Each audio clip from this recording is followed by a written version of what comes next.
الرحيم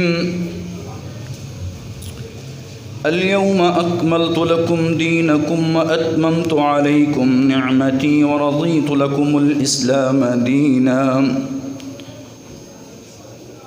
صدق اللہ العظیم۔ ہمہ قسم کی تعریف، تسبیح و تقدیس اللہ خالق و مالک کے لیے ہے، جس خالق نے ہم سب کو اپنی عبادت کے لیے پیدا کیا ہے، اور موت و حیات کا مقصد بھی یہ الذی خلق الموت والحیات لیبلوکم ایکم احسن عملا، تاکہ میں آزماؤں تم میں سے عمل کے اعتبار سے کون زیادہ آگے نکلنے والا ہے۔ درود و سلام پیارے رسول صلی اللہ علیہ وسلم کی ذات اقدس ببرکت پر۔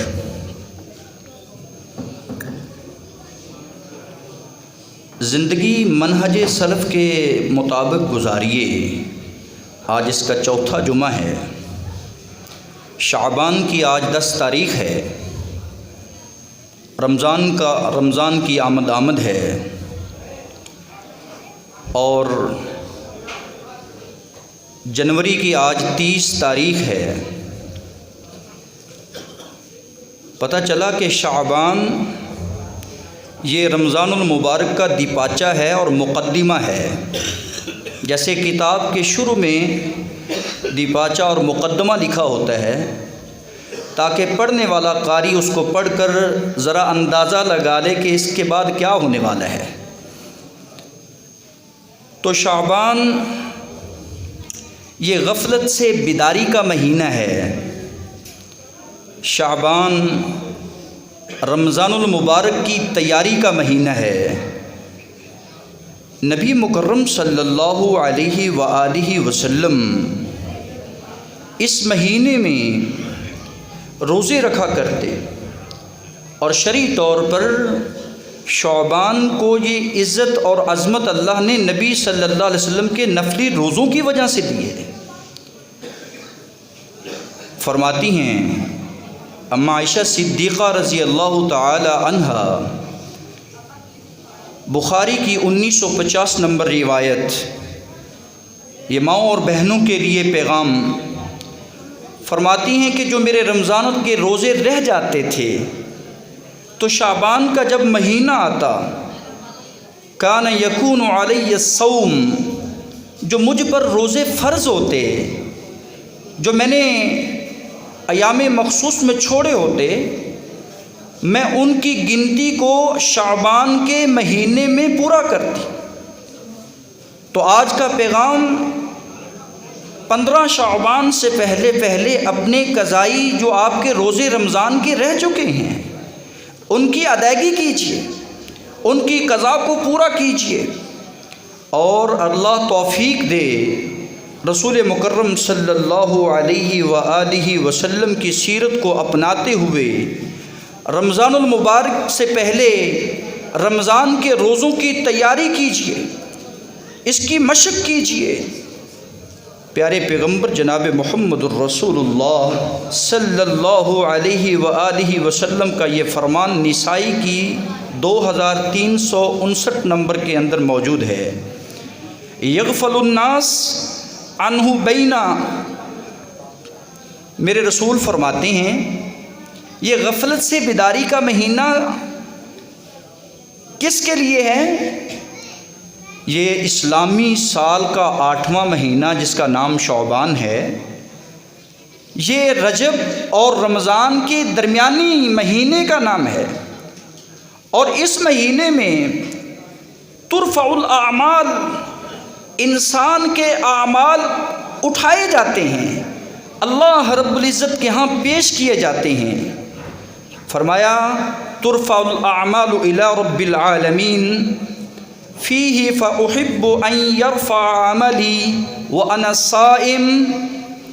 محبوب کی پیاری سنت، محبوب سے پیار کرنے والوں، ہمارے اسلاف، ہمارے جتنے بھی صحابہ کرام ہیں، وہ نبی کی سنتوں کو بیدار کرنے والے تھے۔ فرماتے ہیں محبوب کہ میں جب میرے اعمال اللہ کے ہاں پیش ہوں تو مجھے یہ بات زیادہ پسند ہے، مجھے یہ بات بڑی ہی پیاری لگتی ہے کہ جب میں اللہ کے ہاں میرے اعمال پیش کیے جا رہے ہوں وَأَنَا صَائِم، میں روزہ دار ہوں، فرشتے جا کر کہیں کہ فلاں بندہ روزہ دار ہے، پتہ چلا اللہ کے ہاں اعمال کی پیشی ہوتی ہے۔ تو یہ اللہ کے ہاں جب اعمال کی پیشی ہوتی ہے تو اعمال میں جو ہمیں عمل سب سے زیادہ پیش کرنا چاہیے وہ انسان کا روزہ ہے، انسان کا قیام ہے، انسان کا رکوع اور سجدہ ہے، انسان کی نماز ہے۔ اعمال کی پیشی کے بارے میں دوسری روایت سنیے، صبح فجر کا وقت ہوتا ہے، اعمال اللہ کے ہاں پیش کیے جاتے ہیں، فجر والے فرشتے وہ عصر کے وقت آتے ہیں، عصر کے وقت آنے والے فرشتے اللہ کے ہاں اعمال پیش کرتے ہیں۔ اللہ پوچھتے بندوں کو کس حال میں چھوڑ کے آئے؟ یہ فجر والے بھی جا کر گواہی دیتے ہیں اللہ تیرے بندے قیام میں تھے، رکوع میں سے اور سجدے میں تھے اور نماز ادا کر رہے تھے، اللہ ہمارا بھی ان لوگوں کی صف میں نام شامل فرما لے۔ محترم سامعین، اور تیسرے نمبر والی حدیث رسول اکرم صلی اللہ علیہ وسلم کی صحیح حدیث، آپ فرماتے ہیں تفتح ابواب الجنہ، جنت کے دروازوں کو کھولا جاتا ہے، یوم الاثنین و یوم الخمیس، جب سوموار کا دن ہوتا ہے، جب جمعرات کا دن ہوتا ہے، یہ دو دن اعمال پیش کیے جاتے ہیں، انسان کے اعمال اچھے بھی پیش کیے جاتے ہیں، انسان کے برے اعمال بھی پیش کیے جاتے ہیں۔ اچھے اعمال یوم الاثنین و یوم الخمیس، سوموار اور جمعرات والے دن پیش کیے جاتے ہیں۔ لِكُلِّ عَبْدٍ لَا يُشْرِكُ بِاللَّهِ شَيْئًا، ہر اس بندے کا عمل پیش کیا جاتا ہے جس نے رب کے ساتھ شرک نہیں کیا ہوتا۔ إِلَّا رَجُلٌ كَانَتْ بَيْنَهُ وَبَيْنَ أَخِيهِ شَحْنَاءٌ، زندگی اگر آپ نے سنہرے اصولوں کے مطابق گزارنی ہے نا تو پھر دل سے بغض، کینے، عداوتیں، نفرتیں اور شحناء کو ختم کیجئے، دل کو صاف کیجئے۔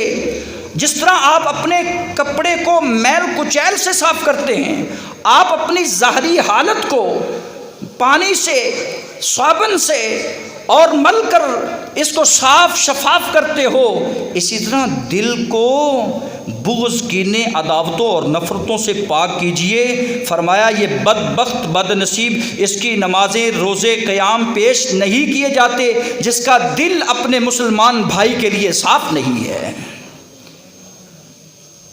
پتہ چلا اعمال کی پیشی کے لیے انسان کے دل کا صاف ہونا نہایت ضروری ہے۔ پیارے پیغمبر فرماتے ہیں جو آپس میں اپنے بھائیوں کے درمیان شحناء رکھتا ہے، بغض رکھتا ہے، عداوت رکھتا ہے، عقیدے میں خرابی شرک کی رکھتا ہے، اللہ رب العزت اس کے اعمال کو ریگا اور بیکار کر دیتے ہیں۔ محترم سامعین حضرات، آپ سن رہے تھے اگر آپ نے زندگی گزارنی ہے تو منہج سلف صالحین کے طریقے کے مطابق ان کے راستے پر چل کر زندگی گزاریے۔ وہ کیا کرتے تھے؟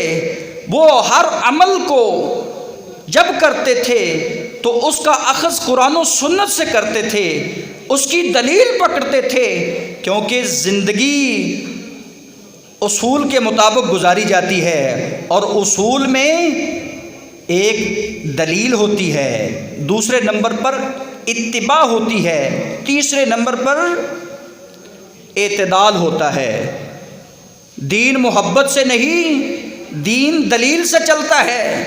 عمل اللہ کے ہاں قابل قبول وہی ہوتا ہے جو دلیل سے پیش کیا جائے، جو سنت مصطفیٰ سے اس کا عمل ثابت ہو، اس کے ہاں اللہ کے ہاں اس کی مقبولیت بھی ہے اور اللہ رب العزت کے ہاں اس کے درجات بھی ہیں۔ اور جو دلیل سے ثابت نہیں، اتباع سے ثابت نہیں، اور اعتدال سے بھی ہٹ کر ہے، اس عمل کو ردی کی ٹوکری میں پھینک دیا جاتا ہے۔ آپ فرمایا کرتے تھے اما بعد فإن خیر الحدیث کتاب اللہ وخیر الہدی ہدی محمد صلی اللہ علیہ وسلم وشر الامور محدثاتها وکل محدثۃ بدعہ وکل بدعۃ ضلالہ وکل ضلالۃ فی النار۔ ہر بدعت گمراہی ہے اور ہر گمراہی کا ٹھکانہ جہنم ہے۔ بخاری کی 2697 نمبر حدیث، من احدث فی امرنا ھذا ما لیس منہ فہو رد۔ اعمال کرنے والے ذرا دھیان سے کرنا، جس عمل کا اسلام سے تعلق نہ ہو، منہج سلف سے ثابت نہ ہو، قرون ثلاثہ سے اس کی کوئی دلیل موجود نہ ہو، سند نہ ہو، اللہ رب العزت کے ہاں وہ عمل کتنا بھی قیمتی کیوں نہ ہو، فہو رد، اللہ اس کو رد کرتے ہیں، اس کو مردود قرار دیتے۔ میں نے تم پر تمہارا دین مکمل کر دیا ہے، وَأَتْمَمْتُ عَلَيْكُمْ نِعْمَتِي، میں نے اپنی نعمت اسلام کا اہتمام جو کیا تھا وہ اس کو مکمل کر دیا ہے۔ وَرَضِيتُ لَكُمُ الْإِسْلَامَ دِينًا، اور دنیا میں زندگی گزارنے والوں اسلام کے اصولوں کے مطابق زندگی گزارو، اسلام پر خوش ہو کر زندگی گزارو، اسی میں آپ کی کامیابی اور کامرانی چھپی ہے۔ محترم سامعین، انسان کی تعمیر شخصیت کے لیے اس کا کردار بڑی اہمیت کا حامل ہوتا ہے۔ یہ جو کردار ہے انسان کا، یا تو اس کو حسین بنا دیتا ہے، یا پھر یہ کردار انسان کو بہت زیادہ ذلیل و رسوا کر دیتا ہے۔ اے حضرت انسان، هل اتى على الانسان حين من الدهر لم يكن شيئا مذكورا، اس وقت کو یاد کر جب تو قابل ذکر نہ تھا، تجھے کوئی یاد کرنے والا بھی نہیں تھا۔ اللہ رب العزت نے تجھے آنکھیں دی دیکھنے کے لیے، تجھے کان دیے سننے کے لیے، دل و دماغ کی فقاہت عطا کی، تجھے انسان بنایا۔ والتین والزیتون وطور سینا کی قسم کھا کر تجھے اتنا پیارا انسان بنایا کہ الذی خلقک فسواک فعدلک فی ای صورت ما شاء رکبک، جس صورت میں رب نے چاہا اسی صورت میں تجھے خوبصورت بنا دیا۔ اللہ رب العزت فرماتے ہیں ہر چیز کو اعتدال کے ساتھ لگایا، برابر لگایا، پاؤں کو برابر لگایا ہے، آنکھوں کو برابر لگایا ہے، کانوں کو برابر لگایا ہے۔ کتنا خوبصورت لگتا ہے اگر ایک کان بڑا ہو ایک چھوٹا ہو، ایک پاؤں بڑا دوسرا چھوٹا ہو، ایک ٹانگ دوسری نہ ہو، انسان کیسا لگے گا؟ اللہ فرماتے ہیں میں نے انسان کو خوبصورت بنایا، لیکن انسان تجھے میں نے دو ہی راہ دی ہیں، میں نے تجھے دو راستے دیے ہیں، یا تو میرا تو شکر گزار بندہ بن جا، یا تو نکفری کرنے والا بن جا۔ جنہوں نے شکر گزاری کا راستہ اختیار کیا، اللہ نے اس کے لیے انعام، اکرام، احترام الگ رکھا ہے۔ جنہوں نے اللہ رب العزت کی نہ قدری کی، اس کی نعمتوں کی نہ قدری کی، اس کے قانون کی نہ قدری کی، اس کی کتاب کی، اس کے احکام کی نہ قدری کی، اللہ رب العزت نے ان کے لیے راستہ الگ رکھا ہے۔ آئیے سنیے، جنہوں نے اللہ رب العزت کو رب مانا ہی نہیں، دنیا پرست تھے، بس وہ یہ چاہتے تھے کہ یہ صرف دنیا ہے، اللہ رب العزت نے ان کا نقشہ سورہ نور کی آیت نمبر 39 کے اندر بیان کیا ہے۔ والذین کفروا اعمالهم کسراب بقیعة یحسبہ الظمآن ماء حتی اذا جاء لم یجدہ شیئا۔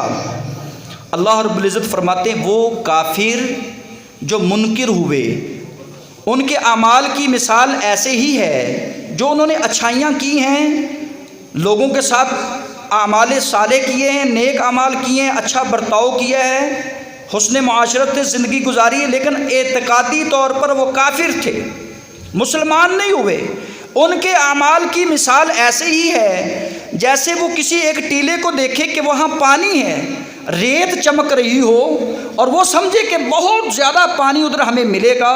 جب وہاں پہنچتے ہیں تو سوائے ریت کے، گرم ریت کے انہیں پانی میسر نہیں آتا، فائدہ نہیں ملتا۔ ایسے ہی ان کافروں کی مثال ہے جو بے ایمان، منہج سلف سے ہٹ کر زندگی گزارنے والے ہیں، وہ محنت کرتے ہیں لیکن محنت کا پھل انہیں نہیں ملتا۔ اگر آپ جاننا چاہتے ہیں سورہ کہف کی آیت نمبر 103 کو پڑھیں۔ اللہ رب العزت فرماتے ہیں قُلْ هَلْ نُنَبِّئُكُمْ بِالْأَخْسَرِينَ أَعْمَالًا، کیا میں تمہیں خبر نہ دوں کہ کون اعمال کے اعتبار سے سب سے زیادہ خسارے کے اندر ہے، کس کو زیادہ گھاٹا ہے؟ عمل بھی کرتا ہے فائدہ نہیں ملتا، محنت کرتا ہے ثمر نہیں ملتا۔ قُلْ هَلْ نُنَبِّئُكُمْ بِالْأَخْسَرِينَ أَعْمَالًا الَّذِينَ ضَلَّ سَعْيُهُمْ فِي الْحَيَاةِ الدُّنْيَا وَهُمْ يَحْسَبُونَ أَنَّهُمْ يُحْسِنُونَ صُنْعًا، جنہوں نے شریعت کے سنہرے اصولوں کو چھوڑ دیا اور منہج سلف سے ہٹ گئے اور دنیاوی زندگی دنیا پرست بن کر گزاری، اور وہ سمجھتے رہے جو ہم کر رہے ہیں یہ بہت اچھا ہے۔ وَهُمْ يَحْسَبُونَ أَنَّهُمْ يُحْسِنُونَ صُنْعًا، یہی وہ لوگ ہیں کہ اولئک الذین کفروا بآیات ربہم ولقائہ، مالک فرماتے ہیں جنہوں نے رب کی ملاقات کا انکار کیا ہے اور اس کی آیات کا بھی انکار کیا ہے، کل قیامت کے دن عمل تو لے کر آئیں گے، فلا نقیم لہم یوم القیامت وزنا، ان کے اعمال کا کوئی وزن ترازو نہیں لگایا جائے گا۔ پتہ چلا اہل کفر، اہل مشرک، مشرکین، کافرین، منافقین بغیر توبہ کے مر جائیں تو اللہ رب العزت کی طرف سے ٹھپا لگ چکا ہے کہ ان کو نہ تو ہدایت ہے، نہ مغفرت ہے، نہ جنت ہے۔ اللہ تعالی ہم سب کو دین کو فہم صحابہ اور فہم سلف پر سمجھنے کی توفیق عطا فرمائے۔ عاملۃ ناصبہ، عمل کرنے والے عمل کر کے تھک جائیں گے، تسلا نارن حامیہ، بالآخر انہیں جہنم میں پھینک دیا جائے گا۔ وجہ کیا ہوگی؟ کیونکہ شریعت کے سنہرے اصولوں سے ہٹ کر زندگی گزاری، من مانی کی زندگی گزارنے والے، من مانیاں کرنے والے، دین میں من مانی ہے، عبادت میں من مانی ہے، خوشی میں من مانی ہے، غمی میں من مانی ہے، اپنی منانے والے ہیں، نہ رب کی مانتے نہ رسول کی، نہ کسی دلیل کو مانتے ہیں، نہ کسی کی اتباع کرتے ہیں، نہ ہی اعتدال کی راستے پر چلتے ہیں، بلکہ افراط و تفرید کا شکار بنے ہوئے ہیں محدثات میں۔ اور اسی طرح جتنے بھی رسومات ہیں اور جتنے بھی رواج ہیں ان کو زیادہ ترجیح دیتے ہیں، سنت کو پیچھے چھوڑتے ہیں، ان کا کیا بنے گا؟ اللہ تعالیٰ قرآن مجید کی سورہ قیامہ میں بیان کرتے ہیں فلا صدق ولا صلی، یہ ایسے کافر، یہ ایسے منکر کہ جنہوں نے نہ تصدیق کی ہے نہ نماز پڑھی ہے، ولیکن کذب وتولی، جھٹلایا ہے، منہ پھیرا ہے۔ جب بھی ان سے کوئی بات کی جاتی دین کی، منہ پھیرتے، اعراض کرتے، اکڑتے ہیں، تکبر کرتے ہیں۔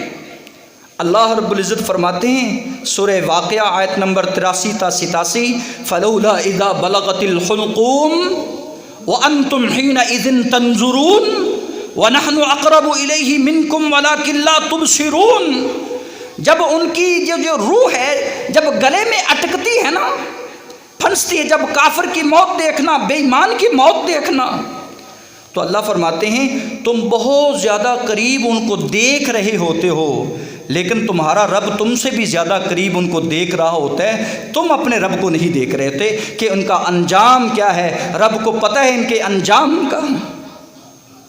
اسی لیے کہا کہ اپنی زندگی کو گزارنا ہے تو موت کو یاد کر کے گزاریے، اپنی زندگی کو گزارنا ہے تو اللہ کو یاد کر کے زندگی کو گزاریے، اپنی زندگی کو گزارنا ہے توبہ استغفار کے ساتھ زندگی کو گزاریے، اپنی زندگی کو گزارنا ہے سنت مطہرہ کے مطابق زندگی کو گزاریے۔ تو آئیے شعبان رب العالمین کا یہ وہی مہینہ ہے جو انسان کو رمضان کی تیاری کے لیے دیا گیا ہے، اور رسول اکرم صلی اللہ علیہ وسلم نے اس مہینے میں کثرت کے ساتھ عبادتیں کی ہیں، کثرت کے ساتھ روزے رکھے ہیں، اور ہمارا حال کیا بنا ہوا ہے؟ جو ہی شعبان آتا ہے، یہ پٹاخے، یہ آتش بازی، یہ کس دین میں ہے؟ یہ کس نے کہا چلایا کرو؟ اور ہمارے اندر اتنی بھی جرت نہیں کہ ہم اپنے بچوں کو روک سکے کہ بیٹا یہ اسراف ہے، یہ فضول خرچی ہے، یہ پیسے کو آگ لگانا ہے، ہمسایوں کو تنگ کرنا ہے، بچہ یہ شریعت میں کام نہیں ہے۔ لیکن آنکھیں بند کر کے بیٹھا ہوا ہے اور دل میں خواہش پیدا کیے ہوئے کہ یہ کام بہت اچھا کر رہے ہیں۔ اللہ فرماتے الذین ضل سعیہم فی الحیاۃ الدنیا وہم یحسبون انہم یحسنون صنعا، یہ دنیا کا کام تو کرتے ہیں، بڑے خوب طریقے کے ساتھ کرتے ہیں، اور گمان یہ کرتے کہ ہم جو کر رہے ہیں بہت اچھا کر رہے ہیں، ہم سے کوئی اچھا کام نہیں کر رہا، ہم اچھا کر رہے ہیں۔ لیکن اللہ فرماتے ہیں کل قیامت کے دن ان کے اعمال کا کوئی وزن نہیں ہوگا۔ محترم سامعین حضرات، پیارے پیغمبر جناب محمد الرسول اللہ صلی اللہ علیہ وآلہ وسلم نے مجھے اور آپ کو اچھی صحبت میں رہنے کا درس دیا، مجھے اور آپ کو احساس ذمہ داری سکھلائی کہ آپ کو ذمہ داری کا احساس ہو۔ سابقہ جمعہ میں آپ نے سنا ہر بندہ ذمہ دار ہے، اس کی ذمہ داری کے بارے میں اس سے سوال ہوگا، باپ اپنی ذمہ داری کے بارے میں جواب دہ ہے، ماں اپنی ذمہ داری کے بارے میں جواب دہ ہے، خادم اپنی ذمہ داری کے بارے میں جواب دہ ہے، امام حاکم اپنی ذمہ داریوں کے بارے میں جواب دہ ہے۔ اور جواب دہی کا احساس تجھے تب ہوگا جب تو اس بات کو محسوس کرے گا کہ میری زندگی جو ہے یہ اسلام کے جو سنہری اصول ہیں ان کے مطابق گزر رہی ہے یا نہیں۔ دل میں کینہ ہے، دل میں بغض ہے، دل میں عداوتیں، نمازیں پڑھی جا رہے ہیں۔ کہا میں تیرے نماز، تیرے روزے مجھے میرے سامنے پیش ہی نہیں کیے جاتے، سوموار والے دن، جمعرات والے دن دل میں شحناء ہے، دل میں کینہ ہے، دل میں بغض ہے، دل میں عداوت اور نفرتیں ہیں۔ شعبان کے مہینے میں اعمال پیشی کا یہ جو سلسلہ ہے یہ چلتا ہے، تو کہا میری یہ خواہش ہے کہ میں روزے دار ہوں، لیکن اس کا امتی جو ہے، پیارے نبی کا پیارا امتی، وہ اپنے پیارے نبی کی اداؤں پر عمل کرنے کے لیے تیار نہیں ہے۔ اس کو کیا چاہیے؟ یہ چاہتا ہے بس آتش بازی ہو، یہ چاہتا ہے چراغاں ہو، یہ چاہتا ہے لوگوں کا سکون امن جو ہے وہ تباہ ہو۔ لوگ سکون کی نیند کیوں سوتے ہیں؟ چاہیے تو یہ تھا یہ توبہ کرتا، چاہیے تو یہ تھا کہ یہ نماز پڑھتا، چاہیے تو یہ تھا یہ قیام اللیل کرتا۔ اللہ رب العزت سے دعا ہے اے مالک ارض و سما، ہمیں فہم صحابہ اور فہم سلف عطا فرما دے۔ رسول اکرم صلی اللہ علیہ وآلہ وسلم نے اس بات کو چھوٹے سے لفظ میں بیان کر ساری بدعتوں کی حقیقت کو کھول کے رکھ دیا۔ ہر وہ کام جو نیا ہو دین میں، اس کو دین بنا لیا جائے، وہ بدعت ہوتا ہے۔ 15 شعبان جس کو شب برات کا نام دیا جاتا ہے، شب برات یہ فارسی کی اصطلاح ہے، عربی کی اصطلاح نہیں ہے۔ شب کہتے ہیں رات کو، اور لوگوں نے کہا جن کو غلط فہمی ہوئی ہے کہ فیہا یفرق فی کل امر حکیم، سورہ دخان 25واں پارہ، کہ اس میں اس رات میں ہر امر کا فیصلہ کیا جاتا ہے، جبکہ یہ آیت جو ہے مفسرین نے کہا یہ آیت تو لیلۃ القدر کے بارے میں نازل ہوئی ہے، اور لیلۃ القدر کی رات رمضان کے مہینے میں ہے، اور رمضان کی آخری طاق راتوں میں ہے، اس میں کسی ایک رات کو خاص بھی نہیں کیا۔ اور ہم نے کیا کیا؟ کہا ہر وہ کام جس کی دلیل نہ ہو، جو سنت سے ثابت نہ ہو، وہ بدعت ہوتا ہے۔ ہم نے کیا کیا؟ ہم نے کہا 15 شعبان کی رات کو ہر رات کا فیصلہ کیا جاتا ہے، اور ضعیف موضوع روایات، من گھڑت روایات بیان کر کے لوگوں کو اس بات کی طرف لگا دیا۔ محفلیں سجاؤ جی، رات کو 1000 یا 100 رکعت والی نماز پڑھو جی، جبکہ شریعت نے ہر چیز کی دلیل دی ہے کہ نماز کو کیسے پڑھنا ہے، کس وقت پڑھنا ہے۔ مخصوص نماز، مخصوص طریقہ شریعت ثابت کرتی ہے۔ اپنی طرف سے بنایا گیا کوئی بھی طریقہ ہو اس کو دین بدعت کہہ کر رد کر دیتا ہے، ضائع کر دیتا ہے۔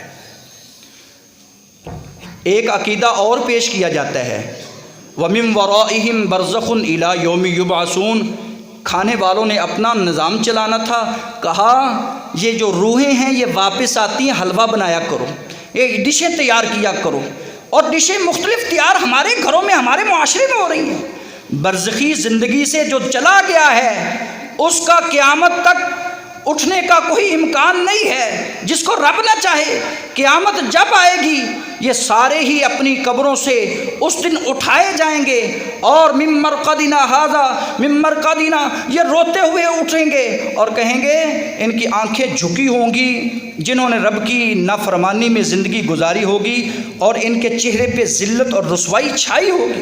اور کتنے ہی ایسے خوش نصیب چہرے ہوں گے جو ہر رات کو عبادت کی رات سمجھتے ہیں، ہر مہینے کو اللہ کا مہینہ سمجھتے ہیں، اور ہر معمول کے مطابق زندگی گزارتے ہیں، قیام بھی کرتے ہیں، نفل و نوافل بھی پڑھتے ہیں، صدقہ خیرات بھی کرتے ہیں، ذکر و اذکار بھی کرتے ہیں، کثرت تلاوت بھی کرتے ہیں، اور صدقہ خیرات کے ساتھ ساتھ جتنے بھی اپنے قریبی رشتہ دار ہیں ان کے ساتھ صلہ رحمی والا معاملہ بھی کرتے ہیں، حسن معاشرت سے جیتے ہیں، ضبط نفس سے جیتے ہیں، اپنے نفس پر کنٹرول کر کے جینے والا، اور اپنے معاشرے میں اچھی کارکردگی اور اچھا کردار ادا کرنے والا، اس کا اللہ رب العزت کے ہاں بڑا اونچا مقام ہے۔ اور اللہ رب العزت نے یہی فرمایا ہے، اے بنی آدم کرمنا بنی آدم، اے بنی آدم میں نے تجھے بڑی عزتوں سے نوازا ہے، وَحَمَلْنَا فیہم فی البر والبحر، میں نے تجھے سمندری راستوں میں بھی چلنے کے لیے تیرے لیے چیزیں بنا دی، تو خشکی کے راستوں پر بھی سفر کرتا ہے، سمندری خشکی اور تری کے راستوں میں تو چلتا پھرتا رہتا ہے، وَرَزَقْنَاهُم مِّنَ الطَّيِّبَاتِ، تیرے رب کی طرف سے تجھے رزق بھی ملتا ہے، اور وہ پکیزہ رزق ملتا ہے جو کھاتا ہے تو، وَفَضَّلْنَاهُمْ عَلَىٰ كَثِيرٍ مِّمَّنْ خَلَقْنَا تَفْضِيلًا، میں نے تجھے فضیلت بھی دی ہے، تجھے شان بھی دیا ہے۔ یہ فضیلت انہی کا مقدر ہے، یہ مقام انہی کا مقدر ہے، یہ انہی کے نصیب میں آتی ہے جو جیتے ہیں تو منہج سلف پر جیتے ہیں، جو جیتے ہیں تو اپنے سلف صالحین کے طریقے کے مطابق جیتے ہیں، جو جیتے ہیں تو اسلام کے سنہری اصولوں کے مطابق زندگی بسر کر کے جیتے ہیں۔ میری اللہ رب العزت سے دعا ہے، اے اللہ جینا ہو تو ایسا ہمیں بھی اسلام کے سنہری اصولوں کے مطابق جینا سکھا دے۔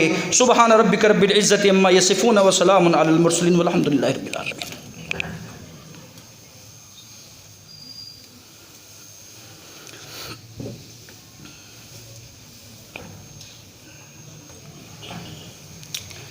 الحمد للہ نحمده ونستعینه ونستغفره ونعوذ باللہ من شرور انفسنا ومن سیئات اعمالنا، من يهده الله فلا مضل له ومن يضلله فلا هادي له، ونشهد أن لا إله إلا الله وحده لا شريك له، ونشهد أن محمدا عبده ورسوله، أما بعد فأعوذ بالله من الشيطان الرجيم، بسم الله الرحمن الرحيم، يا أيها الذين آمنوا اتقوا الله وقولوا قولا سديدا يصلح لكم أعمالكم ويغفر لكم ذنوبكم، ومن يطع الله ورسوله فقد فاز فوزا عظيما۔